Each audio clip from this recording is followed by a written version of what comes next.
Hello, everybody. We are back for the Tuesday edition of Live Dogs. I am your host, Nick Mazone. We are coming off a 2-2 day yesterday, grand total of plus half a unit for the day. We hit on the White Sox at plus 125 versus the Twins. And then, if you guys remember, I gave out the Padres versus the Dodgers, even though the line had not come out at the time of the show. They ended up going off as a plus 125 dog as well. So we hit on those two. Our two losses were the Cardinals versus the Brewers in game one of the doubleheader. A little bit of a tough beat there as Kwang Hyun Kim went 7 scoreless and ended up losing in the 8th inning. In extra innings, obviously, in a doubleheader. And then our other loss was the Broncos versus the Titans. And people that watch that game will know that the Broncos had a couple of opportunities to put that game away, but also Gostowski missing all those kicks let them be in that position. So can't be too mad at it overall. So 2-2 on a Monday, and hopefully we can build on that coming into today. So we'll just get straight into it with first pick of the day being the Pirates at plus 115 versus the Reds. Joe Musgrove is pitching for the Pirates. He's 0-4 on the year, but he has a 5.4 ERA and a 1.57 whip. He's going up against Michael Lorenzen, who has pretty much identical numbers. You can look at them there. But, so numbers-wise, these two guys are pretty much identical. I can get even further into it here.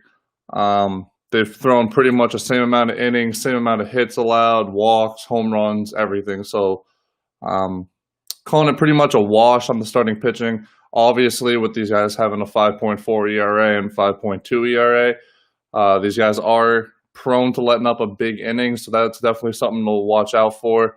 But there really is no big advantage either way, considering these guys' numbers are pretty much the exact same when you break them down. But we'll go into trends in hitting. The Reds are one of the worst hitting teams in the league lately, so we're fading them. They're last in batting average in the last 2 weeks, 21st in on-base percentage, 27th in slugging. That being said, the Pirates aren't too much better. They're 21st in batting average, 25th in on-base, and 26th in slugging. Albeit a minor advantage, it is an advantage nonetheless, as the Reds are worst in batting average, which is obviously pretty bad, even though the Pirates do rank bottom 10 in all the major stats as well. So very slight advantage there at the plate for the Pirates, but in the bullpen is where the big advantage is. The Pirates have one of the best in the league over the last 2 weeks. They're 3rd in ERA, 7th in batting average against, and also 10th in whip, while the Reds rank mid to bottom of the pack, 16th in ERA, 24th batting average against, and 21st in whip. So definitely a sizable advantage there. And Lorenzen hasn't showed the ability to go deep into games, so I believe this bullpen, this Reds bullpen that ranks towards the bottom, will have a pretty decent impact on the game, and hopefully the Pirates offense can take advantage of it. But I think my biggest concern here is the starting pitching. I know I said the numbers are the exact same, and they are. It's just like I mentioned that two guys in the 5 ERAs can definitely allow a couple of big innings here and there. So we got to avoid those for sure. But the sizable advantage in bullpen and slight advantage at the plate, I think, makes for plus 115 a pretty good bet for the Pirates. And we'll get straight into the Rockies versus the A's here. The Rockies are plus 145 dogs, and I like them a lot here. Antonio Senzatela is on the mound, 3-2, 3.69 ERA, 1.21 whip, going up against Sean Manaea. Excuse me. We've gone against Manaea before here, and it's worked. We're doing it again. He's 4-2 with a 4.46 ERA and a 1.18 whip. Relatively similar pitchers. I would give the slight advantage here to Senzatela just because the ERA is a little bit better. But there also is advantages elsewhere. At the plate, Rockies 17th in batting average, 26th on base percentage, 13th in slugging over the last 2 weeks, while the A's rank 20th batting average, 16th in on base percentage, and 21st in slugging. And one thing that I will say is that this year the Rockies do hit lefties pretty well. They rank fourth in the league in batting average against left-handed pitchers, which Manea is. So another thing going for the Rockies there. One thing I will say is the Rockies do have the worst bullpen in baseball, and it's honestly not even that close. But the reason why I think that this lines up at plus 145, plus 150, depending on where you get it, is because of the bullpen. But Senzatela has shown the ability to go pretty deep into games. He's gone 7+ in 2 of his last 5 starts, going 8 innings and 7 1/3, I believe, maybe just 7 flat. But he has shown the ability to go deep in the games, keep his pitch count down, and he can go up over 100 pitches pretty easily for him. So I'm not too big on the bullpen. The Rockies are last in bullpen ERA, 28th in batting average against, and 27th in WHIP. So don't get me wrong, they are terrible. If Senzatela has a bad game and gets pulled in the 5th, definitely a reason for concern on this pick. But I think that he can go deep. He's shown that he has, and shows that he can. So I'm rolling with it there. I just think the slight advantage in starting pitching, slight advantage at the plate doesn't really warrant a plus 145 dog. So this is more of a value pick more than anything. I just think plus 145 is way too good to pass up someone with better batting and better starting pitching. And we can go into the third game, which is the Royals. I've seen this at anywhere. You can get either team from minus 105 to minus 115. It's pretty much a pick 'em game, but the Royals at minus 110 versus the Tigers. I absolutely love this one. Danny Duffy's on the mound. I'm a big fan of him. 3-3 with a 4.24 ERA and 1.22 WHIP.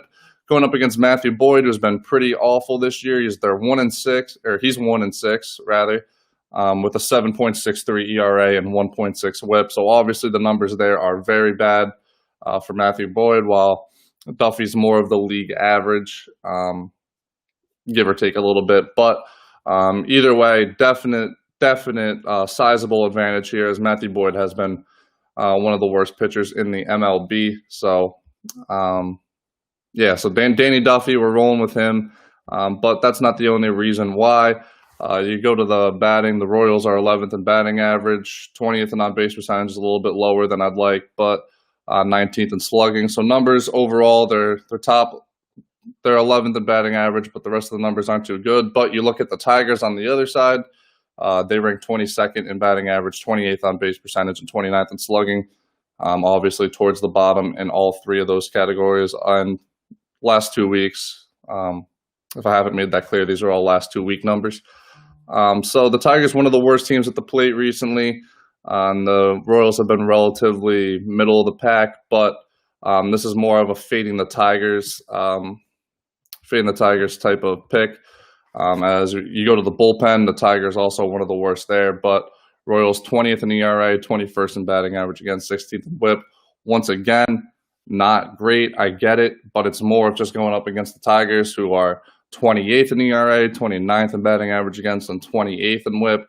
So, I mean, you're giving me one of the worst starting pitchers in the MLB, one of the worst hitting teams in the MLB as of late, and arguably the worst bullpen team in the MLB in the last 2 weeks. And I can get minus 110 odds against them on the money line is too good to pass up once again. This is just a classic case of you have an advantage in starting pitching, bullpen, and batting. Just can't really go against that. So those are it for the picks, but I do have a couple of leans. We're back on some basketball after there being no games yesterday. Game 7, people that watch this will know that I have been going against the Clippers since the Maverick series. I'll stick to it that if Porzingis didn't get hurt, they might have lost that one. And now the Nuggets are trying to complete their second 3-1 comeback after doing it last round to the Jazz. And, I mean, it's Game 7, and I can get plus 265 odds. There's another just a value pick.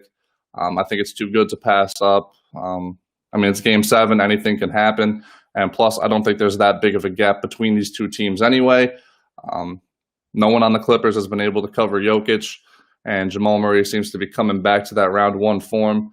a little bit, ever so slightly, although obviously you can't be putting up 40, 50 a game. So I'm looking at Jokic to have a big game. He's the experienced man here, and they haven't had an answer to him yet. So going with the Nuggets at plus 265.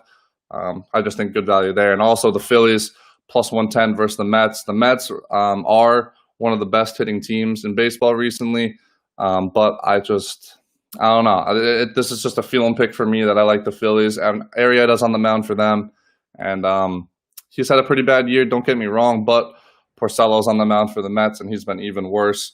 Honestly, Porcello hasn't been good in a couple of years now, but yeah. So those are just two picks there. I also would look at the Heat money line. I believe they're like 1.5 point dogs. I think you could probably get them at around plus 120-ish, maybe. Maybe a little bit less than that, actually. But yeah, I think the Heat are a very good team. I think they match up very well against the Celtics. With Bam Adebayo, I think he can cover Tatum. They got Jimmy Butler. Dragic isn't as bad as people make him out to be. Yeah, so the Heat are about plus 105, plus 110. I would look into that too. I would look into the Heat all series, actually, but that's besides the point. Yeah, so 5 picks today after a 2-2 day. Went up half a unit yesterday. Hopefully hit on 3 or 4 of these, and would be another good day and hopefully a good week. So thank you guys for coming back. Appreciate you guys. If you want to see all the numbers that I give out here, you can get all those and even more in detail for every game. Sign up for a BetQL subscription. Use the promo code Mazone. You get 20% off, whether it's for a week, a month, a year, whatever you want to do. It's a pretty good deal. So it'll help you out. It'll help me out. But yeah, I'll be back tomorrow, same time, same place, for some more underdog picks on Wednesday. So good luck to everyone on their bets, and hopefully I'll see you guys tomorrow.